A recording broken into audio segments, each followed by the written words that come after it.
Olá, seja bem-vindo a mais um vídeo.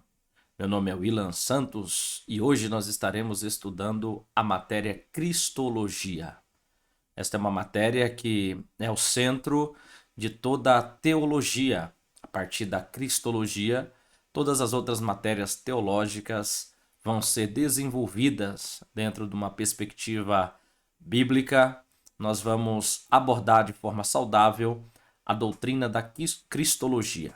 Nesta matéria, nós vamos perceber que, ao longo da história da igreja, surgiram muitos conceitos errôneos, conceitos heréticos sobre a pessoa do Cristo, sobre a sua natureza divina e humana, sobre o seu auto-esvaziamento.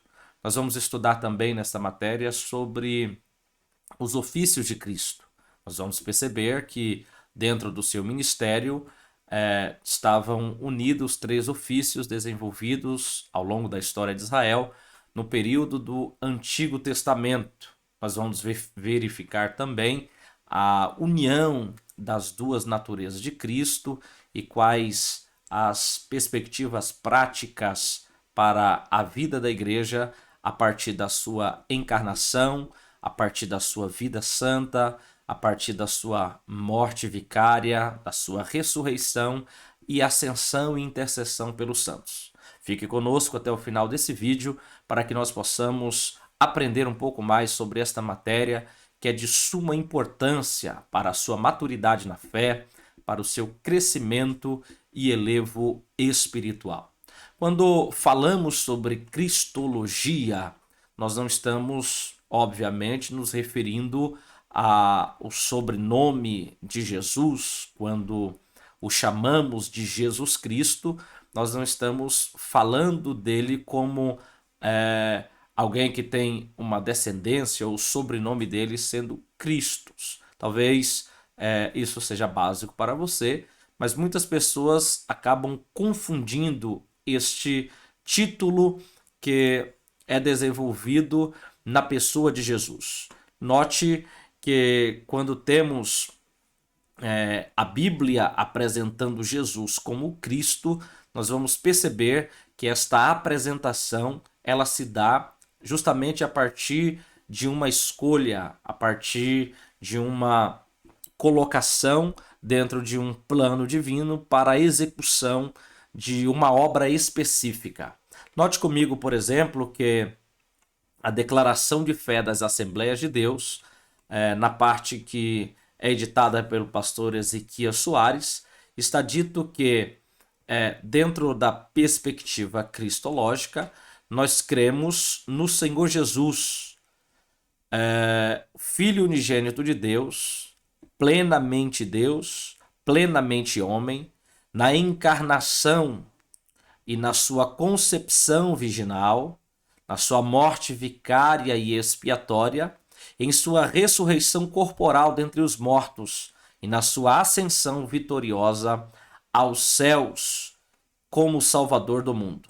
Então, esta base doutrinária que apresenta a declaração de fé das Assembleias de Deus é de suma importância para uma cristologia saudável.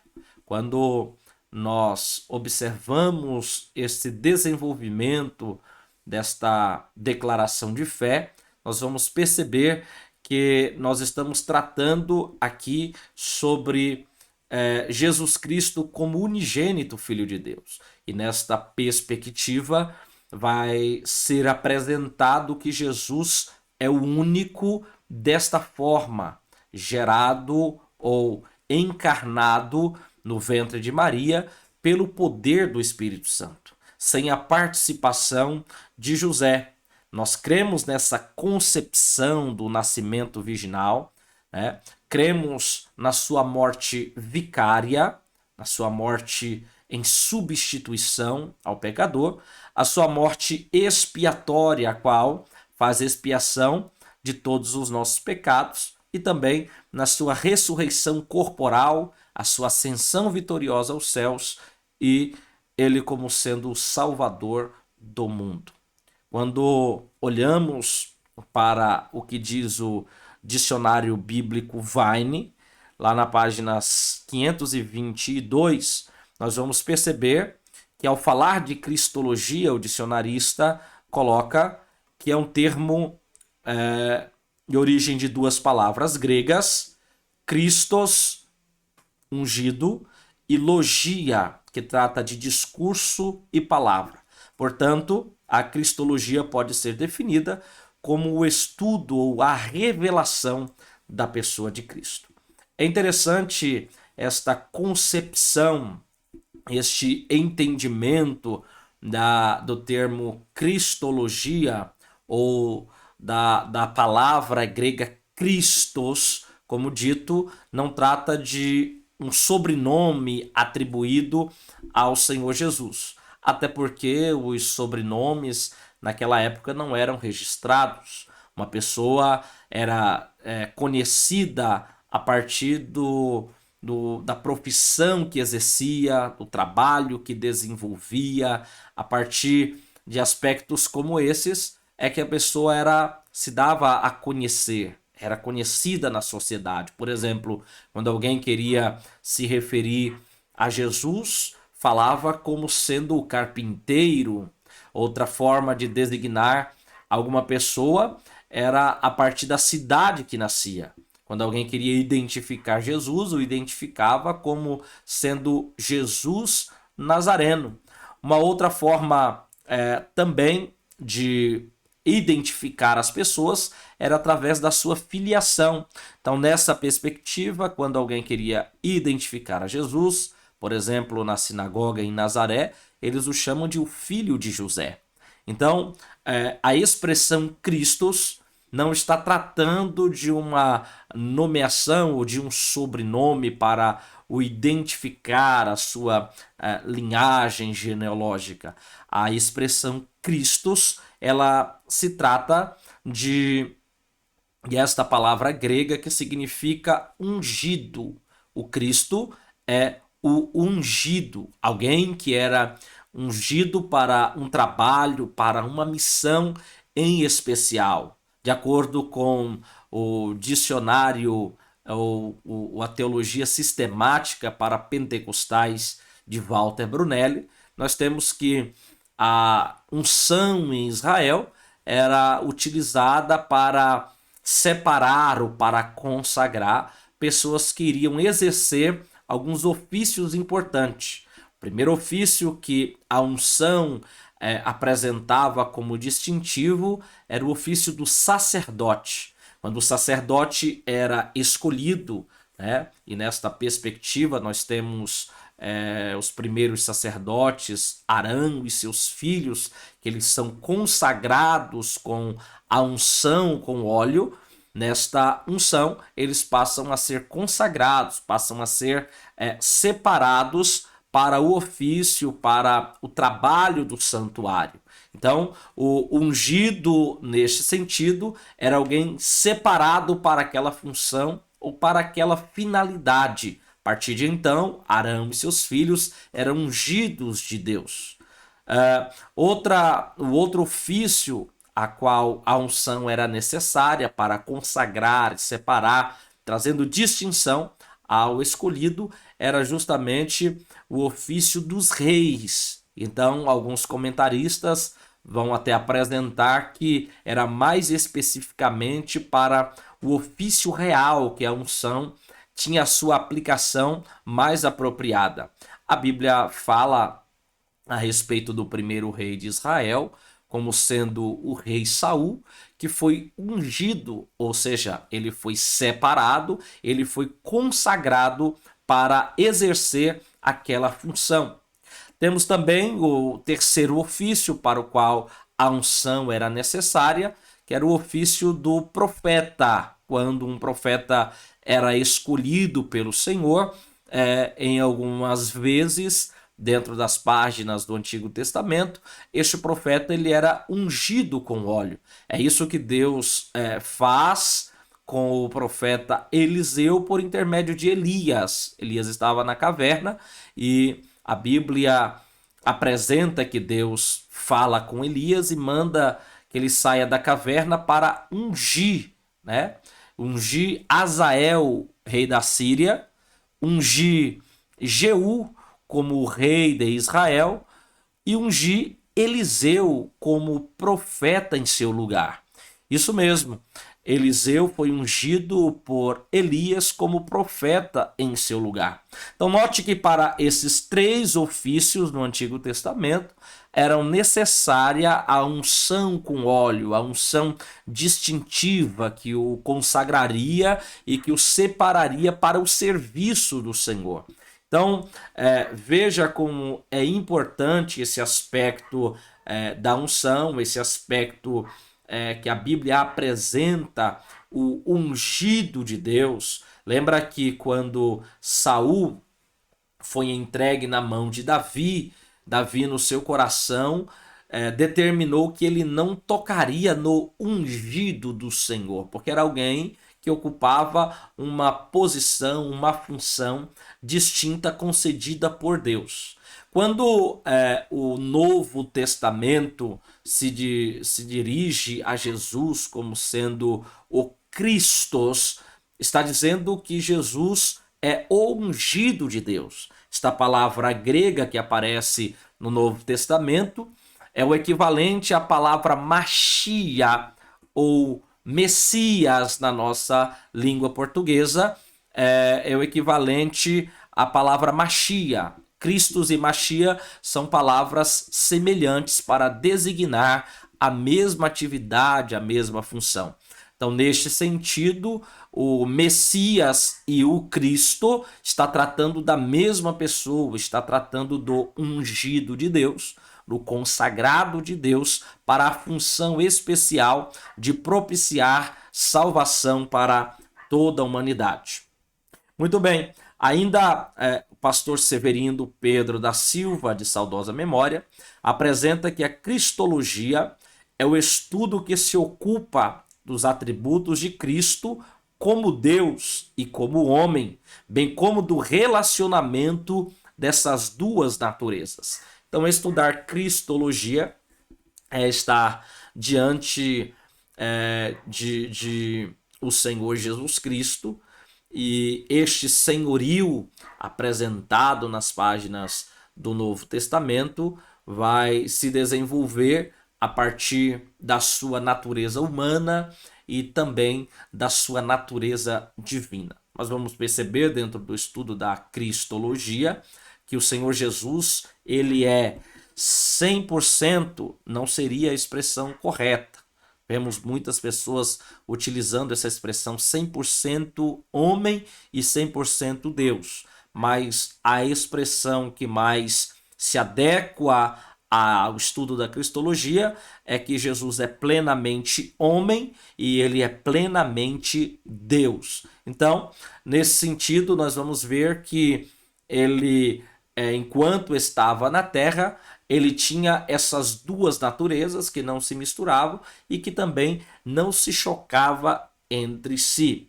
Na teologia para pentecostais, o autor Walter Brunelli coloca que a cristologia é a área da teologia sistemática que estuda a obra de Cristo. Então, neste contexto, do ponto de vista bíblico, estudar Jesus, estudar as suas obras, os seus milagres, ele é extremamente prático, é extremamente fácil de lidar com essas questões. Mas quando olhamos para o campo da teologia, nós vamos perceber que é um estudo um tanto mais complexo, porque vamos ter que debruçar do seu nascimento virginal até a sua morte, um lapso de tempo aí de aproximados 33 anos. Nessa perspectiva, nós vamos ver o seu nascimento miraculoso com concepção virginal. Nós vamos ver a sua vida distinta, sem pecado, imaculada. Nós vamos perceber a sua morte. Nós vamos perceber a sua ressurreição. Depois de 3 dias que ele ressuscita de entre os mortos, habita ainda aqui no mundo entre as pessoas durante 40 dias depois a Bíblia apresenta a sua ascensão aos céus, também é apresentado a esperança e a expectativa do seu retorno glorioso. Nesta ótica teológica, nós temos que debruçar sobre temas complexos como a humanidade do Logos, a união hipostática, a sua deidade, a sua humanidade, o seu ministério messiânico, a sua mensagem da chegada do reino, né? E as implicações práticas desta mensagem que aponta para o reino. Nós temos que debruçar sobre a sua morte e ressurreição, como já dito, sobre o seu senhorio. Então, do ponto de vista teológico, nós temos temas bastante complexos a serem estudados dentro da matéria de cristologia.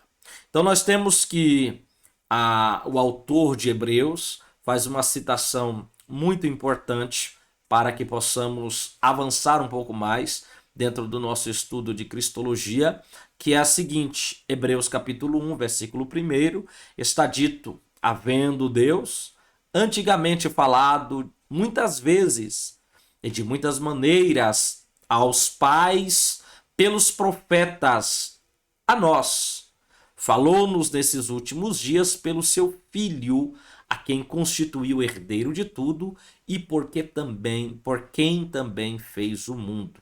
Então, o autor de Hebreus, ele está citando de forma progressiva a forma como Deus se dirige, como Deus ele se relaciona com o seu povo. Então, neste sentido, nós temos que o Messias, o Filho de Deus, o meio ou o canal, o veículo pelo qual Deus fala com o seu povo. Então, nós já vimos que o Cristo é aquele que é o ungido de Deus. É o mesmo caráter designatório da expressão Messias ou Machia, que é aquele que foi escolhido por Deus para uma obra gloriosa, uma obra de salvação de toda a humanidade. Então, ao perceber todas essas coisas, nós vemos que estudar cristologia não é tão simples do ponto de vista teológico como podemos imaginar. Se você chegou até aqui neste vídeo, curta o nosso canal, ative o sininho das notificações, faça a sua inscrição para que possamos perceber também o seu comentário, o seu joinha, as citações e as suas dúvidas também que você tiver acerca do estudo da cristologia, para podermos estar interagindo e esclarecendo com você.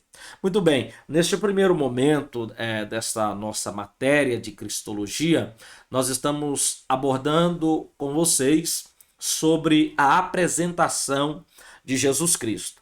No segundo momento, nós vamos avançar sobre a humanidade e a divindade de Cristo, sobre o seu tríplice ofício e, por fim, nós estaremos abordando os fundamentos de uma cristologia saudável. Apresentação de Jesus, o Cristo.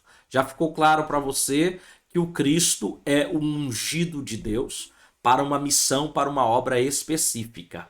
E dentro desta perspectiva, Jesus, ele apresenta o momento da sua unção como sendo no instante que ele é batizado em águas por João Batista. Desce o Espírito sobre ele e o Espírito Santo o ungiu. Um dos símbolos do Espírito Santo é justamente o óleo através do qual a unção era derramada sobre os sacerdotes, sobre os reis e sobre os profetas no período do Antigo Testamento. Quando Jesus está na sinagoga em Nazaré, no capítulo 4 do Evangelho segundo Lucas, ele apresenta que foi no ato do batismo, que ele foi ungido pelo Espírito. Ele faz a citação que também o profeta Isaías havia feito no capítulo 61, lá nas páginas seletivas do Antigo Testamento, comprovando assim que ele era de fato o ungido de Deus, o Messias prometido de Israel. Ele disse: o Espírito do Senhor, em Lucas 4,18, o Espírito do Senhor é sobre mim, ou está sobre mim, pelo que ele me ungiu. Então ele me ungiu com uma missão, ele me ungiu para um propósito específico, para evangelizar, para proclamar o evangelho, para libertar os cativos, para curar os oprimidos e para anunciar o ano aceitável do Senhor. Então, quando Jesus faz esta citação, ele está se apresentando para os seus compatriotas em Nazaré como sendo o Messias. Daí o porquê que, na continuação do texto, eles o arrastam para fora da sinagoga, levam ao Monte Alto e querem jogá-lo de lá, porque eles começaram a dizer consigo: ora, este não é Jesus, o filho de José? Os seus irmãos e as suas irmãs, por acaso, não estão entre nós? O que eles estavam dizendo é: nós o conhecemos a vida inteira, e agora ele está dizendo que ele é o Messias que nós esperamos ao longo de toda a história. Então, eles querem dali precipitar Jesus de cima daquele monte alto. Mas veja que Jesus é apresentado pelos evangelistas como sendo alguém que viera para cumprir esta missão distintiva. Quando nós abrimos a nossa Bíblia, no Evangelho segundo Mateus, no capítulo 1 e no versículo de número 1, nós temos o evangelista Mateus apresentando de forma muito clara o propósito para o qual ele está escrevendo o seu livro. Ele não está escrevendo o seu livro com a intenção de simplesmente redigir uma história qualquer. Ele está escrevendo o seu livro com a intenção de fazer uma apresentação, com a intenção de mostrar alguém que ele quer apresentar naquele livro. Então nós temos que Mateus, na citação de abertura do seu evangelho, ele vai declarar da seguinte forma: evangelho escrito por Mateus, o livro da genealogia de Jesus Cristo, o livro da geração de Jesus Cristo, o filho de Davi, filho de Abraão, Mateus capítulo 1, versículo 1. Então Mateus, ele é um autor judeu, ele é um judeu escrevendo para judeus, era um cobrador de impostos, como é sabido, e dentro da sua perspectiva, ele vê Jesus, e quando escreve o seu evangelho, o faz com a intenção de apresentá-lo como o rei de Israel. Então, o aspecto do evangelho do reino vai aparecer diversas vezes dentro do seu evangelho. O aspecto da divindade real de Cristo, da linhagem real de Cristo, vai aparecer diversas vezes dentro do seu evangelho. A sua genealogia, ela vai ser traçada a partir de Abraão até encontrar José, o seu pai adotivo. Mas a citação de abertura é muito importante, porque ele já dá a ênfase naquilo que ele quer dizer ao falar que Jesus é o filho de Davi e também filho de Abraão. Ele abre o seu evangelho identificando aos judeus que Jesus é o Messias prometido.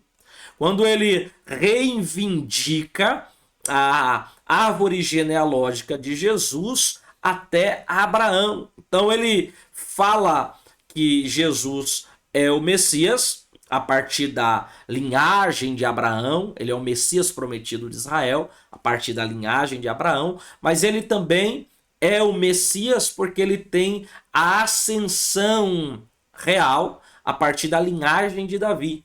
Então, quando Mateus apresenta o seu evangelho dizendo que Jesus é o Cristo, é ungido, porque ele é filho de Davi, ele está falando da sua ascensão, da sua linhagem real. Ele está apresentando como sendo o filho de Abraão para demonstrar que ele é um judeu, né, original, um judeu da linhagem de Abraão, e por isso ele é alguém que possui os predicados necessários para ser o Cristo. Então ele já abre o seu evangelho apresentando que Jesus é o Cristo. Ele prova que ele é o Messias prometido, vindo da linhagem de Davi. Ele apresenta também, ainda na genealogia, ou na sua genealogia, a universalidade do seu evangelho. Porque o seu evangelho, ele mostra Jesus como sendo o rei que veio para salvar o seu povo. É esta a perspectiva apresentada pelo anjo Gabriel, quando fala com José em sonhos e diz para José que Jesus seria aquele que salvaria o seu povo dos seus pecados. Mas ao perceber o desenvolver da genealogia de Jesus a partir de Mateus, nós vamos ver que esta salvação não é apenas para os judeus. Essa salvação é universal, porque dentro da linhagem de Jesus vai aparecer a citação do nome de 4 mulheres. Então nós temos que aparece a citação de Tamar, que era uma cananeia, Raabe, que era aquela meretriz de Jericó, Ruth, que era uma moabita, e Betseba, que era uma hitita. Então, nessa perspectiva de Mateus, nós vamos perceber que a salvação ela é abrangente, universal. Não era só para os homens dentro daquela cultura extremamente estereotipada que valorizava muito os homens, e nas genealogias as mulheres não eram citadas, mas para abranger a universalidade da salvação, nós temos o evangelista Mateus citando essas 3 mulheres. Então é interessante que quando lemos o último capítulo do Evangelho segundo Mateus, nós temos que Jesus se apresenta e fala com os discípulos: é-me dado todo o poder no céu e na terra. Portanto, ide e ensinai todas as nações, batizando-as em nome do Pai, do Filho e do Espírito Santo, e ensinando-os a guardar todas as coisas que vos tenho mandado, e eis que eu estou convosco todos os dias, até a consumação dos séculos. Então, nessas últimas palavras de Jesus, nós vemos que elas apontam para 4 plenitudes da sua missão. Então, a primeira plenitude da missão de Jesus é a plenitude do poder. Ele diz que é-me dado todo o poder no céu e na terra. A segunda plenitude apresentada por Jesus no Evangelho segundo Mateus é a plenitude da extensão da sua missão. A sua missão é a todas as nações, ensinando a todas as nações. Neste sentido, a salvação, a missão de Jesus em salvar o ser humano, é universal. Aqui é importante, irmãos, não confundirmos o termo universal com universalismo. Universal é a abrangência que abrange toda a terra.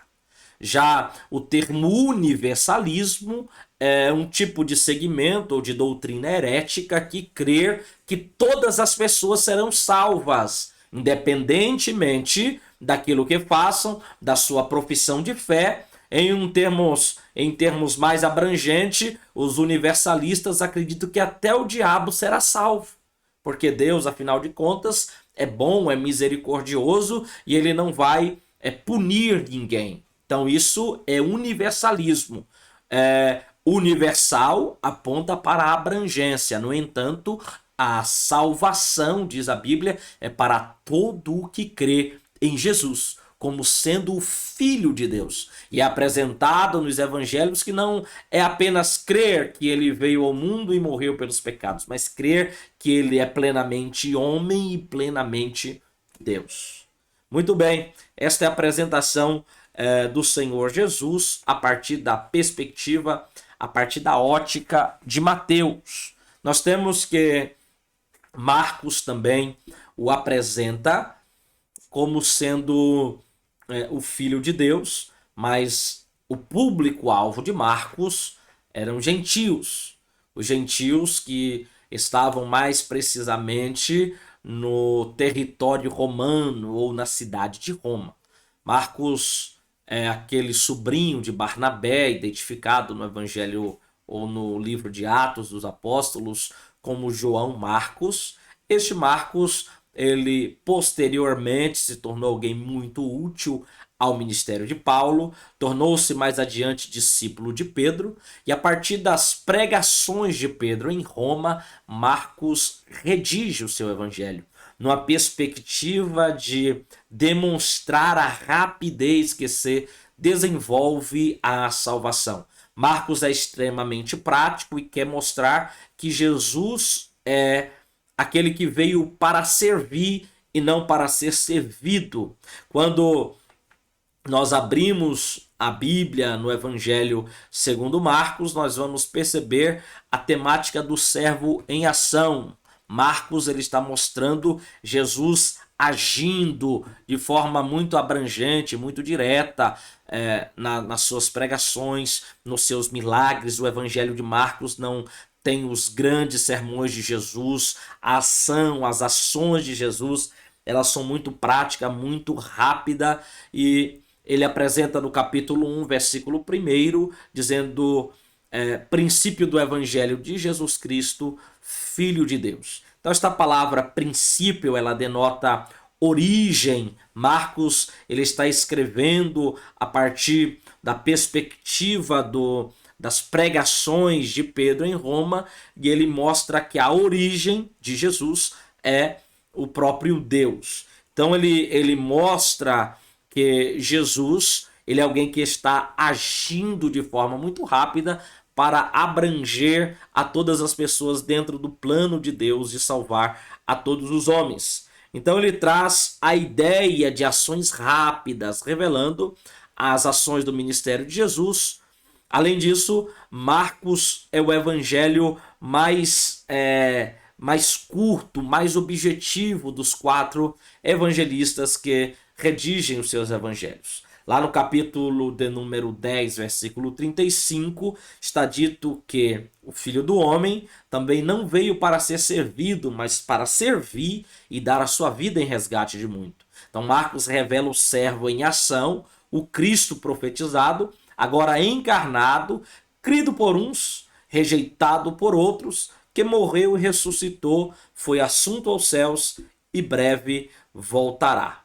Então esta é a apresentação muito rápida que temos também do Evangelho segundo Marcos. Lucas, no seu Evangelho, ele já apresenta Jesus a partir de uma perspectiva mais de perfeição, de apresentar Jesus como o homem perfeito. Ele está escrevendo o seu Evangelho para pessoas que estavam vivendo dentro de um contexto cultural denominado de helenismo, ou de um mundo que foi dominado pela cultura helenista dos gregos. E quando ele escreve o seu evangelho, a sua perspectiva de historiador é apresentar Jesus como o homem perfeito a esses gregos que valorizavam muito a perfeição. Então nós temos que Lucas ele mostra Jesus como alguém que sempre soube da sua missão, alguém que sempre entendeu o seu propósito, o propósito da sua vinda, da sua encarnação. Quando registra aquele episódio que os seus pais vieram a Jerusalém para uma das festas judaicas e ali houve aquele desencontro. Depois de 3 dias, os seus pais voltam até Jerusalém em busca do menino e ele está no templo.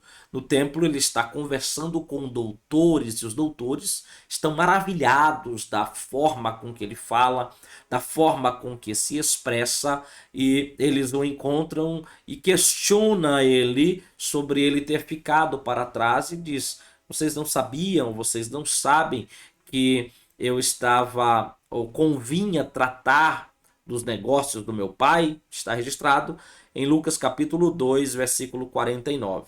Então Lucas, ele nos dá alguns relatos mais bem detalhados do que os outros evangelistas, como por exemplo, quando Jesus está no Getsêmani, apresenta a sua dor, o seu sofrimento, a forma como ele suou aquelas grandes gotas de sangue. Então só Lucas registra tal texto. Nós temos assim que Lucas, como Mateus, ele ressalta a universalidade do evangelho ao relatar os encontros de Jesus com pessoas improváveis da sociedade.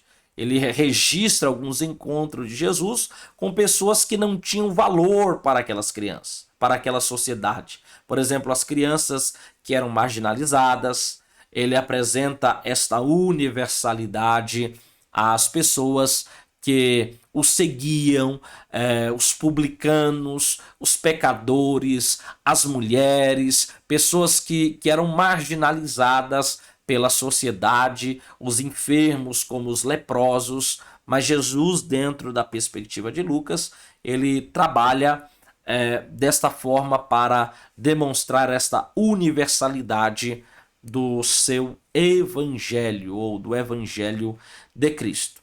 Muito bem, nós temos aqui ainda a apresentação de João no seu evangelho. Lógico que o evangelho de João, como você já sabe, é um dos 4 evangelhos que trata da vida de Jesus, que trata sobre Jesus Cristo. Mas o evangelho de João não é como os outros evangelhos que são designados como evangelhos sinópticos. A expressão sinótico, você já sabe, ela significa visto com a mesma ótica, com a mesma perspectiva. Então, esses 3 evangelhos, Mateus, Marcos e Lucas, apesar de cada um dos autores mostrar Jesus para o seu público-alvo com uma visão, uma ótica dentro daquilo que eles poderiam entender a missão do Cristo, eles são chamados de evangelhos sinópticos, porque eles são vistos, eles são descritos com a mesma ótica, os milagres de Jesus, as passagens bíblicas acerca de Jesus é enxergado nesta perspectiva. Bem, o evangelho de João ele tem uma perspectiva um pouco diferente. João, ele dentro do seu evangelho, ele procura provar que Jesus é o Filho de Deus. Isso mesmo, João procura provar que Jesus é o Filho de Deus, e dentro dessa sua busca para provar Jesus como Filho de Deus, ele vai elencar 7 milagres realizados por Jesus dentro do seu evangelho, que só poderia ser realizado pelo Messias, e somente alguém divino poderia fazê-lo. Então, nesta perspectiva, João vai escrever o seu evangelho, que é conhecido como o evangelho universal, que é abrangente, que Jesus ele está dentro dos milagres realizados, buscando alcançar a todas as pessoas. Então, João, ele sendo o último dos evangelistas, ele vai apresentar a cristologia de uma forma muito vibrante, de uma forma muito marcante. O seu evangelho ele começa a ser desenvolvido a partir da divindade de Cristo. Ele diz que no princípio era o Verbo, e o Verbo era Deus, e o Verbo estava com Deus. Isto em teologia é designado também como cristologia alta, é quando está tratando de Jesus dentro do aspecto da divindade, que no princípio era o verbo era Deus e o verbo estava com Deus. Isso é designado de cristologia alta. Ainda no capítulo 1 do seu evangelho, ele vai apresentar que este verbo, que é Deus, se fez carne e habitou entre nós. Ele diz: e vimos a sua glória, como a glória do unigênito do Pai, cheio de graça e de verdade. Mas é importante perceber que antes dele falar essas palavras no capítulo 1, versículo 14, capítulo 1 e versículo 11, diz que Jesus veio para o que era seu e os seus não o receberam. Então Jesus veio para o seu propósito, ele veio cumprir a sua missão, ele veio para apresentar-se como Cristo, como o ungido, o Messias prometido a Israel, mas os seus, o povo judeu, não o recebeu. Não o recebendo, eles rejeitando a Jesus, diz o evangelista João, que todos aqueles que o receberam, recebeu o direito de serem chamados filhos de Deus. Depois ele apresenta Jesus encarnando. O termo utilizado ali é o termo tabernaculou-se. O termo, aquele mesmo termo utilizado no Antigo Testamento para o tabernáculo, quando Deus se manifestava na sua presença no meio dos homens. É o cumprimento da palavra dita pelo anjo, profetizada por Isaías, que Jesus é o Emanuel, o Deus que está conosco, o Deus que está com o seu povo. Então, nessa perspectiva, ele tabernaculou-se, ele habitou entre nós, e disse João: vimos a sua glória, a glória do unigênito do Pai. Então perceba que no capítulo 1, João ele trabalha a questão da cristologia alta. No princípio era o verbo era Deus, o verbo estava com Deus, e a questão da cristologia baixa, que é quando está se referindo a Jesus como a sua natureza humana, ou com a sua natureza humana. Então, ele habitou entre nós, ele tabernaculou entre nós, disse João. Mas ele diz assim: vimos a sua glória, como a glória do unigênito do Pai. Embora ele seja Deus, embora ele seja humano, embora ele tenha duas naturezas intrinsecamente ligadas que não se mistura, né? Nós vimos a sua glória como a glória do unigênito. Essa expressão distintiva designada a Jesus é importante, porque unigênito significa único com aquele gênero, único gerado desta forma, único na sua essência. Ele é único, ele é Jesus, ele é o Cristo, ele é o ungido de Deus, o Messias prometido. Então, nesta perspectiva, nós vamos aprendendo, nós vamos vivenciando com os evangelistas a apresentação de Jesus como sendo o Cristo, como sendo o unigênito Filho de Deus, como sendo o Messias prometido. Estamos chegando ao final dessa aula. Nós iremos continuar os nossos estudos através da cristologia. Espero guiá-lo através de um estudo que seja profundo, que seja denso e que te faça crescer na graça e no conhecimento do Senhor. Que Deus em Cristo te abençoe, te aguarda no próximo vídeo para mais uma aula de cristologia.